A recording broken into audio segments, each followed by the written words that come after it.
Morning, everyone. Been thinking a bit about concepts around reality, accepting someone's reality, denying reality, gaslighting, that kind of thing. And it's been triggered from three sources. One is the new Little Mermaid film with the Black Ariel, and it started when I saw a video of some little black kids watching the trailer for the film, and their delight was just lovely. They were so excited to be able to see the character in a way that represented their own reality. And reading a post by a black therapist that was talking about some very negative reactions to the film, I was very naively shocked by it and upset that the reality of people not like themselves was being denied. And here I'm assuming white people, not understanding the fact that representation is really important, because if you've had representation your whole life, it's a non-issue.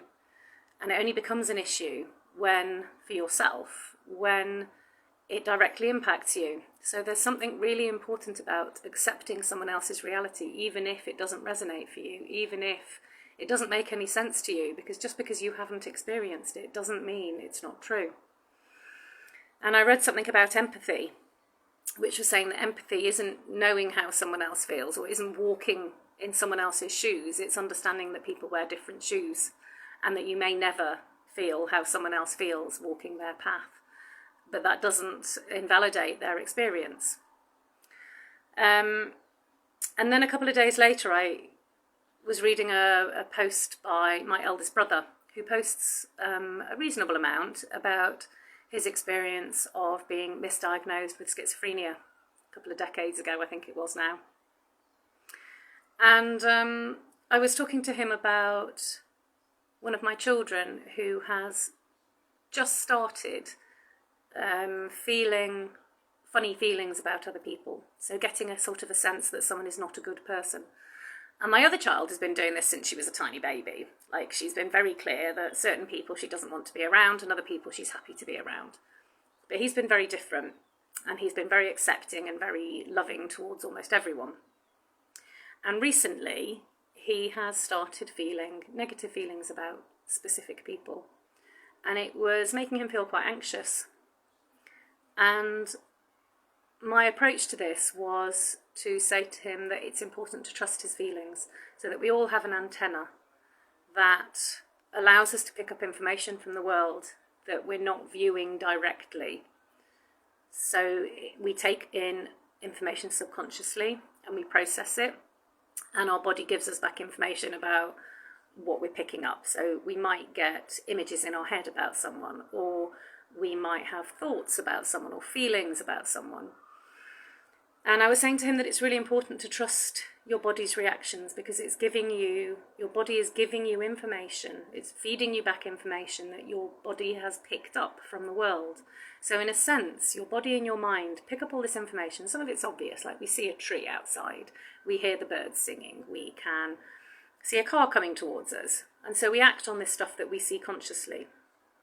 But when it's stuff we pick up subconsciously or unconsciously, it can be really difficult for us to know how to respond to it. And I was saying to him to trust these feelings. So if he has a feeling that someone is not a good person, then he should listen to his body, and he can make a choice not to hang out with that person or not to go near that person.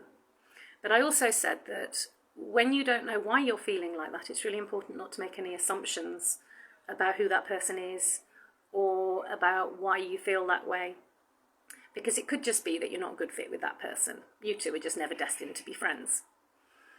Or it could be something more. It could be that they're not very nice, that they're a bit mean. Or it could be that they're having a hard time at home, and it comes out as being mean to other people. And I said that until you have this, clear evidence about why you feel this way, you can't really act on it. And I think that this is where the problem arises a lot, is that we pick up feelings about other people and then we jump to assumptions about why we're feeling those feelings. Or, even worse, everyone around us denies these feelings. And reading up on gaslighting recently, I was thinking that that is essentially a big part of gaslighting, is when someone denies your reality. So, and with the case of my brother, it led to a misdiagnosis of schizophrenia, because the feelings and the thoughts that he was picking up, perhaps he made assumptions about. Well, let's take it away from him, because I don't know enough about him. Going back to a film he's mentioned, I can't remember the name of it. Is it A Beautiful Mind? About John Nash, who was diagnosed with schizophrenia. Maybe the feelings that he picked up, this character, this person, thought that people were following him. And maybe he was right, but maybe he just made the wrong assumptions about who it was, and that then led to a diagnosis of illness, or maybe it caused his illness, or maybe he was ill, who knows.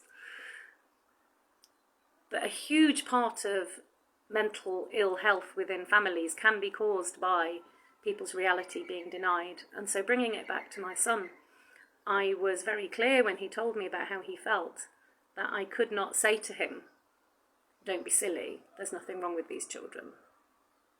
It felt really important to fully accept his reality, to accept how he was feeling, to validate those feelings, and also to urge him to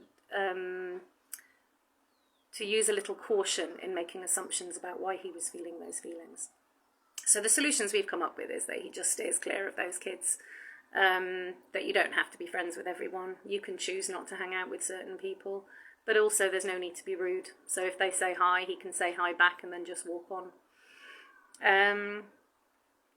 So yeah, it's made me think a lot about reality and the nature of reality and how we perceive reality, and the fact that you could have 5 different people in one room who have an entirely different set of perceptions about a single event, and none of them would be wrong.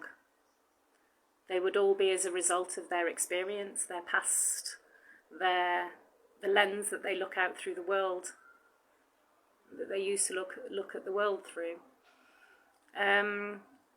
So yeah, it's just made me think a lot about this, and I'm wondering if anyone else has any thoughts or any stories that they could add to this, these meanderings of mine.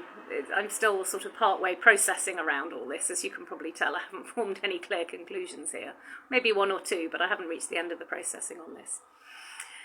Anyhow, I'm going to leave you lovely folk with these thoughts around reality and accepting another's reality as valid as our own.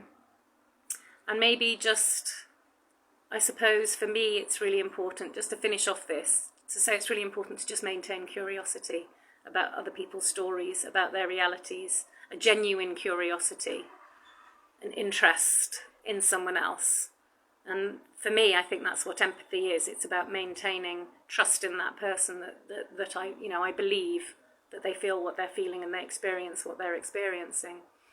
And it may well be from a position that I have never stood in and I will never stand in, but it doesn't mean that I can't accept it and explore it with them.